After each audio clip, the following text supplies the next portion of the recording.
So let's go ahead and kick it off. These students have worked days and nights, meticulous planning, testing, refining, and we're excited to see what you have. So judges, I'm gonna let you guys go around, say who you are, what country you're from, and then we'll go through the students. I'm Bill Murray from the United States. I'm in Wisconsin, and I work with entrepreneurs just like all of you all around the world, and I help them, especially to help them understand whether or not their idea is something that they should move forward with, that's something that really matters to people. So my questions to you today will probably be in that area. Great, thank you. Hi everyone, Marcelo Vivacqua from Brazil. I'm an inventor, professor, scientist, and entrepreneur. I'm very glad to be here today, and I wish good luck for all of you, and congrats to be here. Thanks for the opportunity. Hi, my name is Ernesto Ramirez from Dominican Republic. I'm a teacher, entrepreneur, and inventor, and hope you guys goes well in your presentations. Great, thank you all. All right, so I'm gonna call your name and I want you to unmute, introduce yourself and tell us what country you're from. Owen.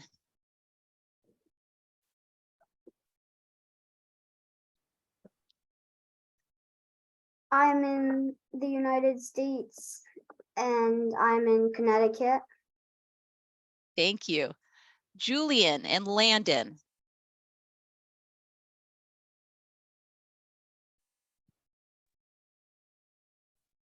Hi, we're from Ghana, South America.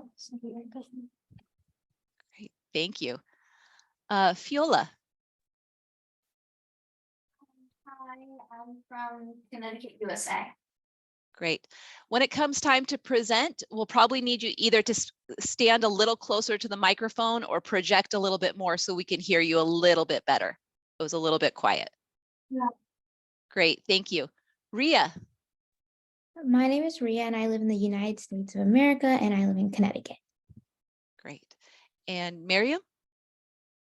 Hello, my name is Miriam. I'm from Alexandria, Egypt.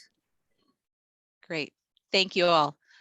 All right, we'll go ahead and get started. So first up is Owen. You're gonna go first, and then after Owen will be Julian and Landon. So you guys can get ready as you're listening to Owen. So Owen, would you like to share your screen?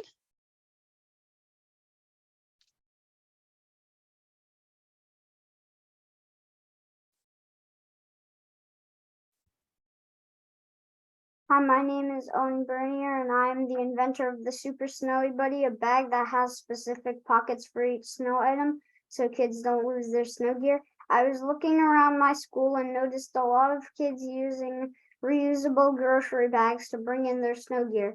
I also noticed a lot of snow gear in the lost and found. One time I even lost a mitten, but thankfully I got it back the next day. That's why I came up with the idea of the Super Snowy Buddy.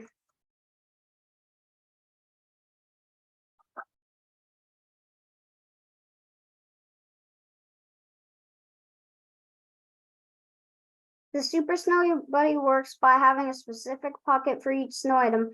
First, the snow pants go in the main bag, the hat goes in the front pocket, followed by a boot on the side with the buckles, the gloves go on the back, and finally the boot goes on the other side.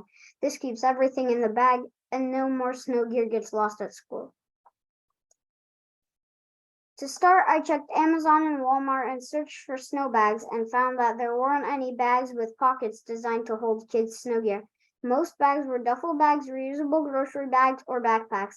There were clear bags with pockets, but they didn't show up in the search and cannot carry boots outside of the bag. The Super Snowy Buddy is different from other bags because it has labeled pockets. Boots are kept outside of the bag to keep the snow and mud out. It is clear so you can see what is inside. It is also waterproof and washable, and all openings stay closed to keep snow gear inside, even if flipped upside down. To further improve the Super Snowy Buddy, I would use pictures instead of words for the labels and make it out of recycled plastic. I did an online survey with 67 people responding and asked 4 questions. We found that over 2/3 have lost snow gear and most kids lost hats, mittens, or gloves. So we created a pocket for each. We also found that most kids used reusable grocery bags to bring in their snow gear. Finally, most people were interested in a redesigned bag. I was able to determine that there are 8.5 million elementary school kids in the United States that go to school and get more than 2 feet of snow each year that could use the Super Snowy Buddy. The bag can also be used for items other than snow gear. After selling the Super Snowy Buddy, I would sell it as a bag for all students that allows you to see what is inside so you remember to bring everything home. I would call it the Super Don't Lose It Buddy. Thanks for 30 listening seconds. about my presentation or about my invention, the Super Snowy Buddy. I hope you enjoyed my presentation. Do you have any questions? Fantastic. Thank you, Owen. All right, to kick it off, Marcelo, would you like to start? Yes. So, great project, Owen. I'd like to know, how did you come up with the idea? What inspired you to develop this product? I saw that there were a lot of things in the lost and found. So I knew there should be a better thing that can help you so you don't lose your snow gear. And that's how I came up with the idea of the Super Snowy Buddy. Okay, thank you. And I love the name. Great. Ernesto, would you like to go next? Yes, that was an awesome idea, Owen. And one question: have you thought about another seasons? Not only snow seasons, just like it's summer. For example, kids goes to camping, so you can think about some camping buddy, something like that. So that was a great idea. So how might you sell it to understand if people are really excited about it or not? How would you sell it, and who would you try to sell it to? I'd try to sell it to my friends and my family. Yeah. Thank you. Great idea. Great. We have another couple minutes. Would any of the judges have a second question? If you're a student and would like to ask a question, just put your hand up and we'll call on you. Just a question. Owen, do you have a prototype of this product? You are using this prototype to go to school?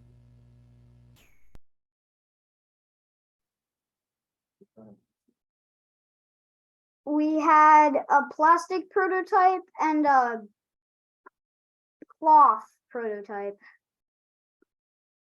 Those were Great. the two. Are you using your prototypes when you go to school? No, not yet. Couple of months yet, hopefully. Yeah, we are still in summer. So basically, if you can just think further, not only like a snowy product, but a seasonal product. So you can make some different seasons, like summer body, Easter body. So you will have several options for your different friends. Not all your friends like snow. Maybe they like summer. Yeah, for the summer bag, maybe it's a beach bag. You've got a towel and your swimsuit and your flip-flops and that sort of thing would go in each of those as well. So, so try to create several products for each season. Do any of the students have any other questions? We've got about 60 seconds left.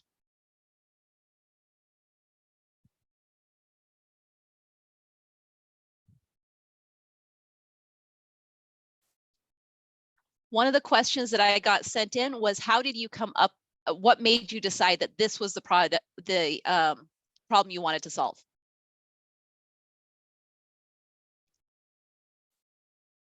I don't really know, but I kind of just chose it because I thought that it would help a lot of students and elementary school kids. And I know that it could also help by like, instead of labels, I could just put little white things and then you could write down whatever goes in that pocket. Great. Thank you so much. I appreciate it. We'll go ahead and move on to the next student. Thank you, Owen. All right, next one in line is Julian and Landon, and then after that will be Fiola. So Julian and Landon. Hi. Hi. You can share screen. Do you need me to? You got it. Great. You're good to go.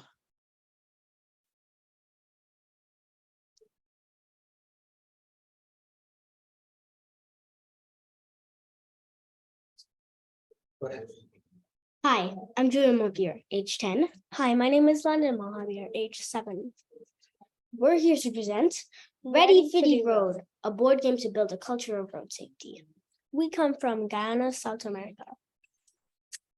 Guyana has one of the highest road deaths per 100,000 years. As you can see on this chart, Guyana has higher road deaths yearly than most developed countries like USA and Canada, but also the world and Caribbean average.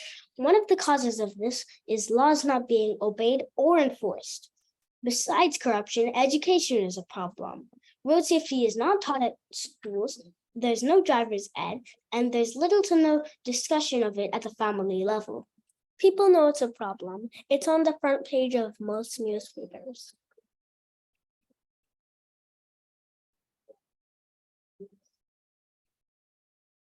So, as kids, we decided to help build a culture of road safety among kids. Through a fun and competitive game, kids and adults can learn about safety decision making in different scenarios. We want to give people real life scenarios, not just obvious decisions. Here are some ineffective games that we found on the internet. We looked at games we play like cards, snakes and ladders, and Monopoly, and came up with the following key elements. Number 1, role playing. Each player gets a different role, like minibus driver, cyclist, or pedestrian. Simultaneous decision. This means that every person would have a turn at the same time instead of each having a different turn. Rewards and penalties. This is still in the idea stage, but we made a prototype to see what it would turn out like. The prototype is helping us visualize and test out the actual play. For example, how many scenario plays should be included, how to make the scoring and penalties fair, and enhance the competitiveness and learning. We still have a lot of work to do. We have to finalize the game based on kids' feedback and expert advice. Please. We don't plan on making money off of this game, but we want to make sure that no one else can make money off of it or stop us from continuing this project. And for that, we'll need some form of protection. We can make 5 to 10 sets by ourselves, but we'll need a factory to get this across schools all over Guyana. We'll raise funding for that and manufacture a pilot set. We'll target schools and community centers for the pilot rollout. We only have a limited amount of people we can get this to through us and our friends. But if we have partners like the Ministry of Education, National Police, and UNICEF Guyana, we'll be able to continue this project and get it all over schools in Guyana. And with those partners, we can hopefully grow impact in Guyana and hopefully soon adapt the game to other countries. Thank you. Great. Thank you all so much. All right, Bill, would you like to kick us off this time? Yeah. So how will you go about getting the people interested in your game to help you get it out to as many people as possible, like the National Police you mentioned, that kind of thing? How will you go about that? We'll start with like our own friends in our school, and then friends from extracurricular activities, and we'll start in that circle of people, and then we'll try to get some sort of we'll try to get a kind of sample Mhm. yeah a sample and get this to the Ministry of Education, and if we do get a partnership, we'll get it across schools in Ghana and everywhere. Great. We did a great job. Thank you. Thank you. Ernesto?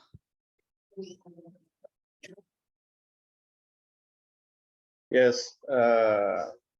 And what is the number of players that you think using in the board game? What is the amount of players simultaneously playing? 4 to 6 people. Okay.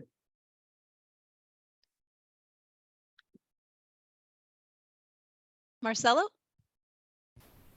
Julian, you did a great job, not only with the game, but your presentation was very good. Your pitch is very good. I'd like to give you a suggestion.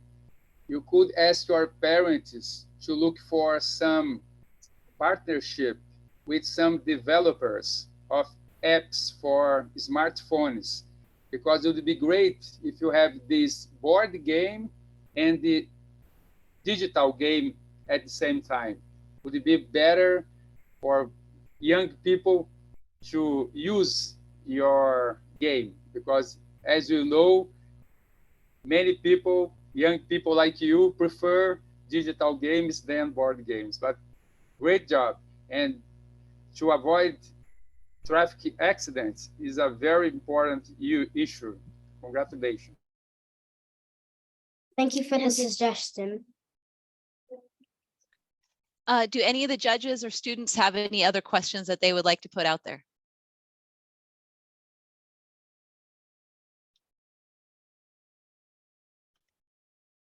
Yes, I have a question. I know this is a board game, but as Marcelo said, have you thought in that possibility of a digital game, an app?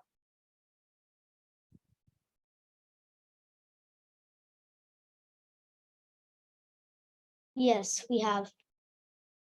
Okay, but we are trying to concentrate all the resources in that board game, or you are trying to mix that effort in the board game and in the app game.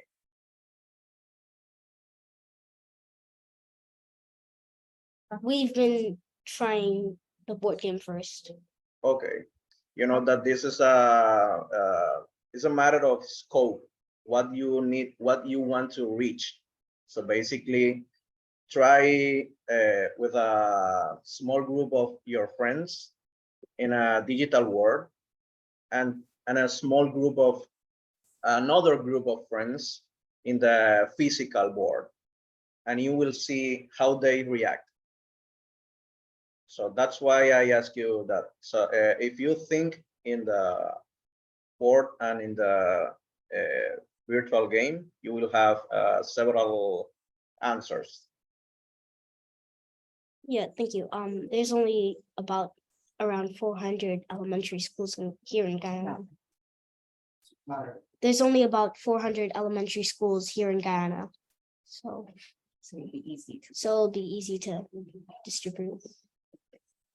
So somebody had a follow-up question that they wanted to ask, was what made you decide to go with the board game instead of an app to start with?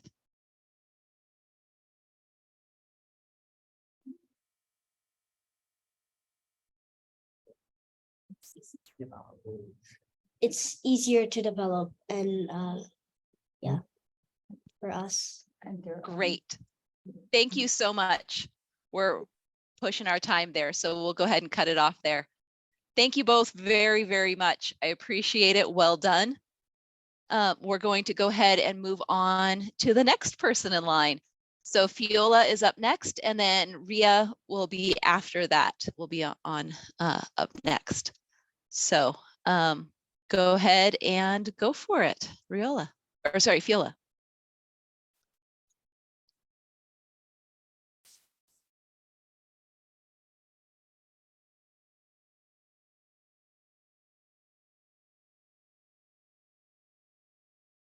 Hi, my name is Fiona Knopfler, and my new invention is a Cumbercom Care Mat or CCC mat.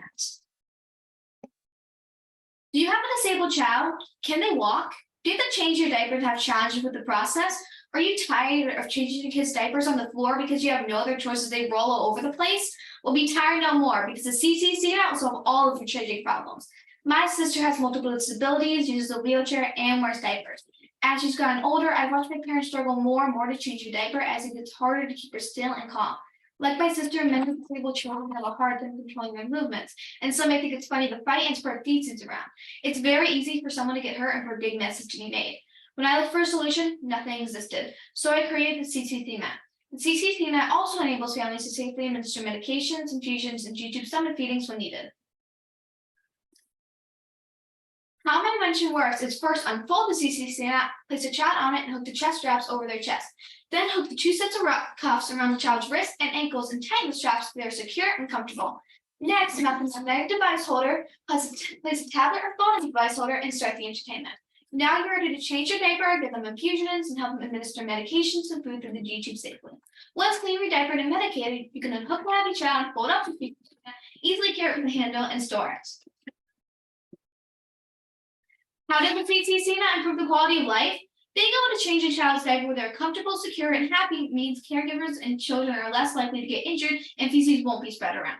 Being able to properly clean a child greatly reduces the chances of them getting a UTI, and less UTIs mean less antibiotics and a healthier child.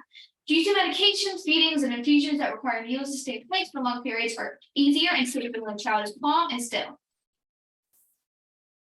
The people who would use my invention are people who can't get up and go to the bathroom or give themselves necessary medications due to a disability, especially those who are in a wheelchair. Did you know that worldwide there are 131.8 million people who need a wheelchair? This is expected to grow by 2 million people every year. There are 240 million children with disabilities, and approximately 24 million of these children need a wheelchair. My family has been using the CCC mat for several months, and this has given me ample real-world feedback so I can make improvements. I added grip release cuffs to enhance safety. I made the device holder easily detachable with a magnet. I added fur to the head and straps for more comfort. I made the mat foldable and easier to carry with a handle. Based on feedback from physical therapists and other parents, in the future, I would like to make different sizes of the CCC mat to accommodate different heights, weights, and ages. I would also like to add another magnetic holder to accommodate play and learning options. There are so many ways people could benefit from the CCC mat, just like a special person in my life, my beautiful sister. Thank you for listening. Do you have any questions?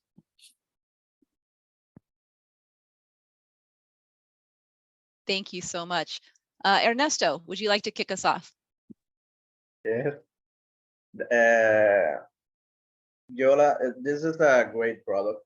I myself have a nephew with the same disability of your sister. So basically, my main question is the material used. So what are those materials? I see that you use fur, but what other materials you are using to strap to the hands, the feet, his head? What I use vinyl for the material that the child lays on, so you can clean it better. And then for the fur on the chest strap and the head, I made it detachable with Velcro so that you can wash it if it gets dirty.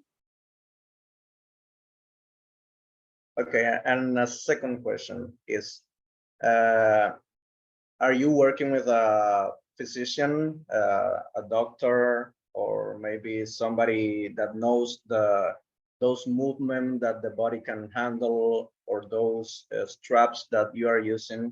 Are you working with somebody that knows all that medical information?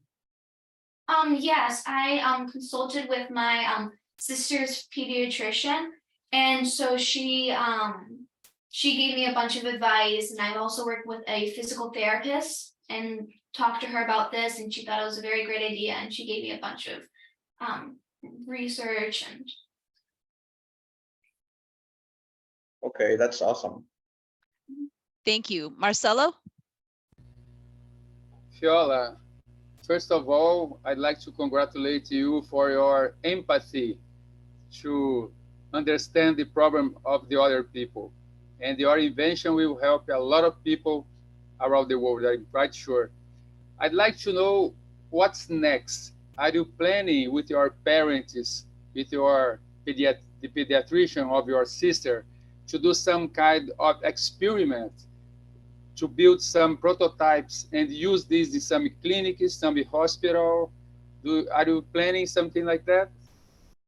Yes, right now I am working with a patent attorney to get a patent so I can one day mass produce this. And in the future, I would like to make like different sizes of the CCC mat because there are adults who can't go to the bathroom, there are babies and children like my sister. And so I would like to make different sizes of it to accommodate different children or adults of different ages.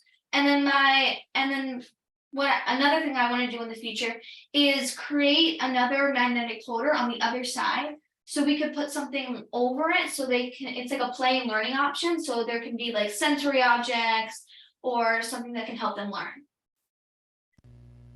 Fiola, sorry, just one thing more. Don't forget the elderly. There are a lot of elderly people that can be your target public as well. Yes, thank you for reminding me. I forgot. Great, thank you. Bill? Yeah, I have a 17-year-old son that's a lot like your sister, Fiola. When I've been in the hospital with him before, sometimes the people in the hospital get kind of weird when I ask them to help me keep him in place, with various types of restraints. So are there any of that you've run into, any pushback from people about, oh no, you can't restrain somebody? Anybody saying those things to you or warning you about that at all? I'm not saying I feel that way, but I'm saying I've gotten that feedback myself. Yes, we have gotten that. We've gone to my sister has gone to hospitals a lot, and there's been many doctors, same as you, that's been like weird about holding her down. But with my invention, I made it very, very safe to hold her down. I made sure that in case of an emergency, like you can get the child out quicker. And even with these, like as you saw in the picture, my sister's legs were like all the way up to her chest. And if the person who's using it isn't that flexible, you can change the length of the strap so that you can accommodate their stretching abilities and so that they're comfortable. Right here. Thank you. Good job. Fiola, somebody had a quick follow-up question that I'm going to pass along. What would you say to those doctors about why they should use your mat? What I would say to them is that using this mat is actually a much safer option than not using it, because if you don't use it, then you can get hurt. Like people usually underestimate disabled children, but my sister is very strong and has hurt us many, many times. That's why I decided to build this. And so what I would say to them was that, like, you should use this invention because it's safe, like it keeps them safe, it doesn't hurt them at all. And it would also make whoever disabled children, adult or elderly, they're using like it doesn't hurt them, like it keeps them safe, it keeps everyone safe, even the person changing the diaper safe and the person who's getting their diaper change or medicine or infusions. Fantastic, thank you. We're out of time, so we're going to keep going and keep moving along. Thank you for your great presentation and your research. Really appreciate it. All right, Ria is up next, and then Miriam, you'll be up after that. So Ria, go ahead and go for it. Okay, thank you. So my name is Ria Doshi, and my invention is the Cocoa Pure water filter designed to eliminate microplastics from our drinking water. Microplastics are plastic particles that are less than 5 millimeters in size, and they end up in our drinking water from various sources, including our clothes and cosmetics. They are invisible to the eye at less than 100 microns. Ingested microplastics have been found in our blood, tissue, and now the fetus, and that is bound to have negative health effects. My solution focuses on using discarded coconut waste. 7.4 million tons of coconut waste is produced annually, and my invention upcycles this and turns it into a filter that is effective. So I started by creating a two-layer filter. The first layer is coconut husk, which is created by taking the coconut fibers, subjecting them to high heat and pressure, and it acts as a preliminary filter capturing the larger particles. The second layer is the activated charcoal, and due to its high surface area and many micropores, it's able to capture micro and nano-sized particles. So here's like a kind of just a model. So this is the coconut fibers, and this is the activated charcoal. My filter is effective, sustainable, affordable, biodegradable, and doesn't use any other plastic, unlike other filters on the market. Next, I got my first results by using particle count and image-J analysis in order to count the plastic particles. I got between a 20% and a 90% decrease in microplastics depending on the size. Overall, I was able to achieve a 43.38% reduction rate, and this was with the single layer filter. From these results, I believe that adding more layers would be able to separate more microplastics. So one thing I want to bring to your attention is the big challenge that I've been facing. There's no set standard or equipment for measuring the microplastics, and because of this, I had to do a lot of testing. And so I developed two separate filters. So I have a cone and a cylinder, and I wanted to see which one is better. So I used infrared analysis. Though the cone was really fast and it absorbed less water, the cylinder is actually the better option because it was better at separating microplastics from water. So I believe that the secret ingredient to effective filtration is activated charcoal and its many micropores. The many micropores are able to capture a lot of micro and nano-sized particles via adsorption. Overall, my filter costs less than $1 to create, and it could be lower if only activated charcoal is used. One thing that I'm trying to figure out from this new data is like, how many times can the filter be used before it needs to be thrown out? And over here, I have images of the actual activated charcoal and the microplastics in the micropores. And so this was done using electron microscopy. And you can see the actual pieces of plastic here. 20 seconds left. To conclude, I wanted to build a filter that could eliminate microplastics sustainably and affordably. My invention does that by utilizing the natural properties of coconut fibers and activated charcoal. For my next steps, I would like to do more testing to see how many times can the filter be used. Can the use of bioremediation, such as fungi and bacteria, be used to break down the plastics? And lastly, right now I'm working on understanding CRISPR-Cas9 and genetic technology to see if we can bioengineer a microorganism that can be used to break down microplastics in the body. Thank you for listening. Great, thank you. Marcelo, do you want to kick us off this time? Yep. So great project. And I'm glad to hear that you have no reference to measure the efficiency of your product. So you are the first one to think about that. That's great. And I'd like to know what's next. I've seen you have done some experiments, but are you thinking about to do a large scale of experiments with some kind of partnership with some company or some restaurant or something like that? School would be great. So my next steps, what I'm trying to do is trying to get these filters actually implemented in every sink, in every home, every business, every school, every building, because microplastics is not just a local issue. It's not just like an issue in one country. Microplastics is an issue everywhere because of the amount of plastic every country produces each year. So my main focus is to getting these in homes and in the faucets itself, so we can separate the microplastics on a larger scale. Also, what I want to focus on is getting these in the personal filtration systems that people have in their homes as well. I know I have one at home, and ironically, it's made of plastic and it only adds to the issue. So that's like another thing I want to focus on, is getting these in those home filtration systems. If I do want to scale, and I do plan on scaling this up even further past that, I would like to get it into those water filtration plants where, it goes through the plant and then comes to our faucets. I would like to get them implemented in those. And if it goes farther than that, I would like to implement it on those grates on the side of the road. Because if you didn't know, the road markings that are used to paint the road so that people have the lines actually contribute to microplastic count as well. So we could, so when the rain comes down, it gets mixed with the microplastics and goes into the grates and into the oceans. So I would like to stop it on that level as well. Thank you. Thank you. Bill?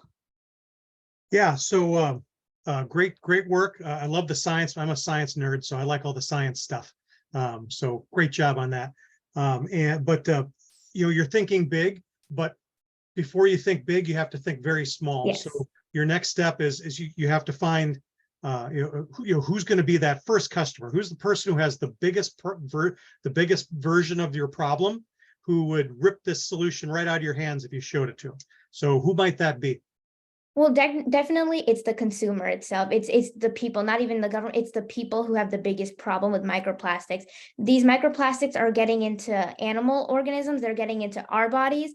And I think the main thing is right now that a lot of people don't actually know about the issue of microplastics. They think it's so small that it can't really harm us. So the first step actually would be to educate people on the issue of microplastics. That's the first step, because even I just learned about microplastics rather recently too myself. It was reading an article out of National Geographic, and I bet a lot of people still don't know about this growing issue. So my first steps would be to get the people educated, get partnership with the government to help educate people, create programs where we can teach people the effects of microplastics, the effects that they have on the bodies, and the effects that it can have in the future as well. Thank you. Great. Ernesto? Yes. We've got about a minute left. Okay, Ria, let me see the prototype that you have. Yeah, I have two prototypes, the cone and the cylinder, but I think the cylinder is the better one. And here's like a kind of like a cut version of the cylinder. So what it looks like in the inside. So it has 4 layers of essentially this inside of there. Okay, one question. Those are the filters. So basically you are missing one part. That is the shell that will be having that filter inside. So the product itself, what would be that filter, or what would be the form or the final form of that product that you will be selling? Okay, so this is one of the prototypes that I could be selling. So this gets essentially hung on the faucet, and the whole outside layer itself is actually coconut fiber, and inside is this with the activated charcoal. So this is all just coconut, and this is one of the final prototypes just for the faucet itself. For water bottles, I would like to kind of implement this kind of system where it's just slide in there, and when you're drinking it, it's actively, and when you're putting the water in, it's actively filtering the microplastics. And I do want to kind of develop like a pellet form, like or like a K-cup, those for the coffee filter, for the coffee. So I want to develop those for other applications as well. And it really depends on the application for what the filter design may look like. Okay.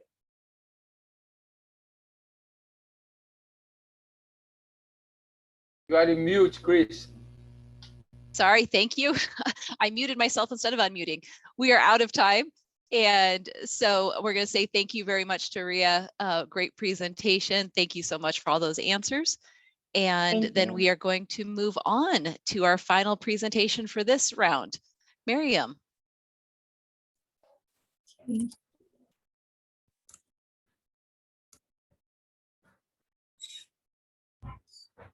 Okay, so can you see my screen? Okay, cool. I'll start now.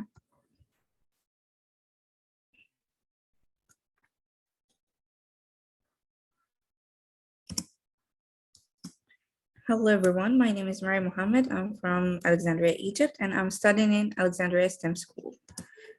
Today, I'm gonna tell you about my project, Tiny Inside Engineers.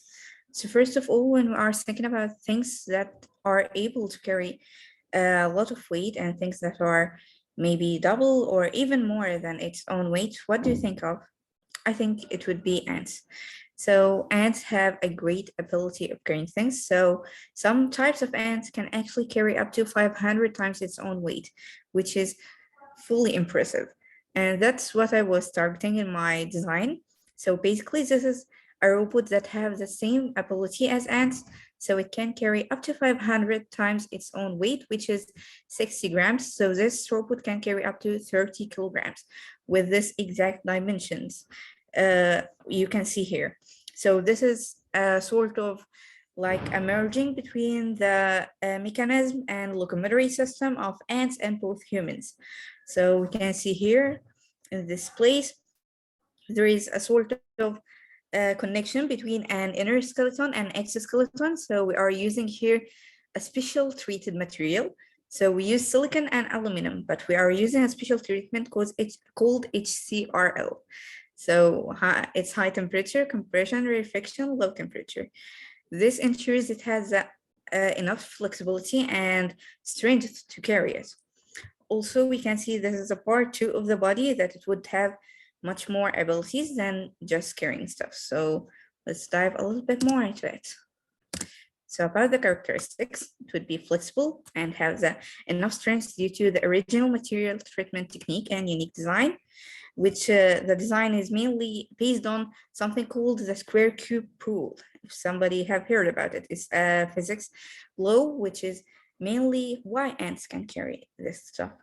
It has problem solving abilities due to some AI abilities, high quality computer vision system to be able to deal with security stuff and things like that, and also to see and scan its own environment, layered security system, multiple ways of communication and controlling. So for the software here, we have made 2 AI codes, one for natural language processing, and the other one is mainly for the obstacle avoiding system. It aids it. We have a computer vision code for knowing the owner and identifying them. Also, there is another security system, additional security system, alert system, obstacle avoiding, a GPS system, and an additional computer vision system. You can see here. And then about the hardware. So what we can see here is I still didn't make this exact design, but I have this, which is like about a sort 15 of, more seconds. yeah, this is another design. So this is a little bit less developed design that can carry only 15 kilograms. And thank you. So we have also the material here if you have time to unpack it together. So I didn't actually unpack it by myself. So this is the untreated. You can see that it became a mess exactly. Oh my God. So the treated one, I expected to be something like a brick, something harder. So it's not as slimy as the other one. So actually, it's the first time for me to unpack it after putting it under the test, and I'm impressed, honestly. I'm happy that it worked. So thank you for having this moment with me. Thank you. Ernesto, would you like to ask the first question? Yes. Who would be your end user with this product? Okay, so this project started at first as something for space exploration. So I started this project as a project with some scientists in NASA. So basically, I worked on it as a part of another project for particle identifying and cosmic radiation detection. And then I found that it has the ability to work in cases of low or no gravity. So it worked very well for space. Why couldn't it work for other places on Earth? So away from space, if we are talking only about Earth, people who live in harsh environments, like people who live on mountains, stuff like that, wouldn't be able to carry the things, and we can't carry things on camels or llamas anymore. That would be a little bit too cruel. So that would be a good option. And also, I believe that robotics, AI, and all these systems should be in the aid of things that human can't do. So instead, we'll leave humans for the thinking process and carrying things, stuff like that, something that have a physical load that would be basically for not for the humans, for the robotics and stuff like that. So that's my point of view about the customer, basically people in a harsh environment and space. And second question. Real quick. have you thought to invert that position of end customers? First, as Bill said earlier, small task here in the planet, nearby you, in your house, small task that robot can help you in your house. Those are the tasks that you need to first to solve. Have you thought about that? And then thinking about space, material or displacement or heavy loads that robot can do. Yeah, Have so you thought actually, about that? I started testing this project in my house and my school lab as I live in the school dorms. And mainly this project, I also have my own small company for modern technology stuff and things like that. So with some help of our partners, we haven't really made the robot itself as a whole thing, but we tested some of the smaller models like the one I showed you here. That's a little bit underdeveloped one, but we had more developed stuff that I couldn't bring, unfortunately, and we tested them. We had a view on how would this work and how would the change in the dimensions work. Thank you. Thank you. Bill? Yeah, so the form factor, I mean, I understand the analogy about ants being able to carry so much more than their weight. But are you kind of married to this form factor, or could you use the principles but change the design of it to make it more useful for different use cases? Yeah, so this is basically the principle of merging both the systems of humans and ants. As if I worked only on the system of ants, that wouldn't be that much helpful. Basically, ants carry more using its neck joints. That's a system that's present in the robot, but it's not the main system. The main system is based on the leg joints and the back. So I had to make some changes in the principle of how ants carry stuff and merge it with the way humans carry stuff to make it more efficient. Great, thank you. Marcelo, real quickly. Marian, very good project. Congratulations, like sci-fi project. How you. long do you think you'll take to have your first prototype, functional prototype? Unfortunately, I have been working on this a little bit too long, but thanks God we had our first real contact of making this project. So it's with the company nearby my school here. So it won't take too much by the end of this semester, like by the start of the year, that would be a real project and I would be happy to share it to the board. Thank you. Good luck. Thank you. Fantastic. Thank you all so much. You have all done an amazing job. It's been fantastic to hear your ideas, your apps, your prototypes. Before we go on to the transition and transition on to the rest of GIFT, I have a question for each of you, each of the presenters and judges. I'm going to throw it out there. If you could summarize your experience with the Global Innovation Challenge in one word, how would you summarize all of your experience through the journey of making things, all the different challenges you've been through, all the way and up through today? If you could summarize it all in one word, what would that be? Inspiring.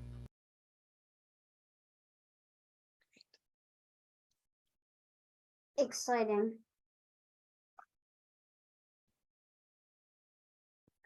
Incredible. Yes. Life-changing. Enlightening. Effective.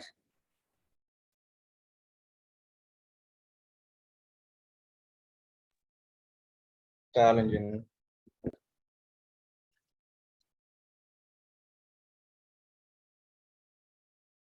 we get everybody?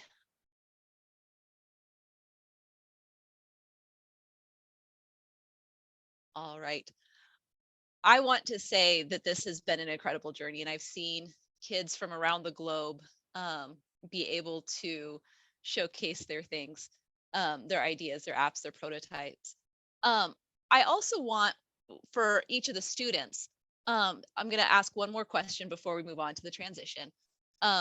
What was in one sentence, what was the most difficult challenge you had to overcome in your journey?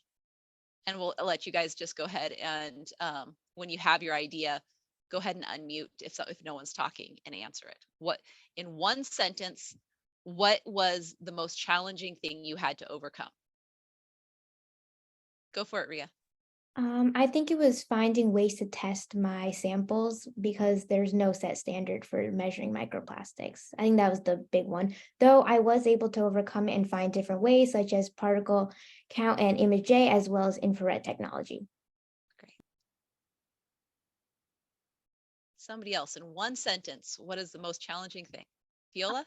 What I would say is in the original competition that I competed in, there was size constraints, and so that was probably the most challenging thing because my invention is supposed to be really big to fit other people, so that was probably the most challenging thing.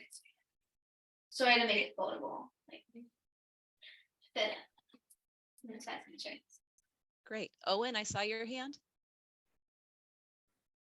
The hardest part for me to overcome was sewing the bag together. Absolutely. Miriam? Yeah, I guess the hardest part for me was moving from theoretical work to the real work. That always takes some courage. Yeah, absolutely. Julian? And then we'll come back to Ria. Presenting in front of a panel of judges. Absolutely. That is hard. Definitely. Ria? Yeah, sorry, I just want to revise mine. I think mine was way too long. I think mine was just getting access to the technology to do the testing. Okay, great. And last question, if you could thank one person for helping you on your journey, who would be that one person you would thank? Ria, go for it. I would like to thank my family and my sister for being like really supportive of the whole process. Great. Miriam? I guess that would be my mother. She has been my scientific mentor for so long and also my non-scientific mentor. So yeah. Love it. Julian and Landon? Our parents for helping us with the Q&A. Love it. Fiola? I would probably thank my sister for giving me the inspiration for the idea. Great. I lost track of where we were. Owen, that's right. Owen, we can still have you. Go for it. I think my science teacher. Great. Fantastic.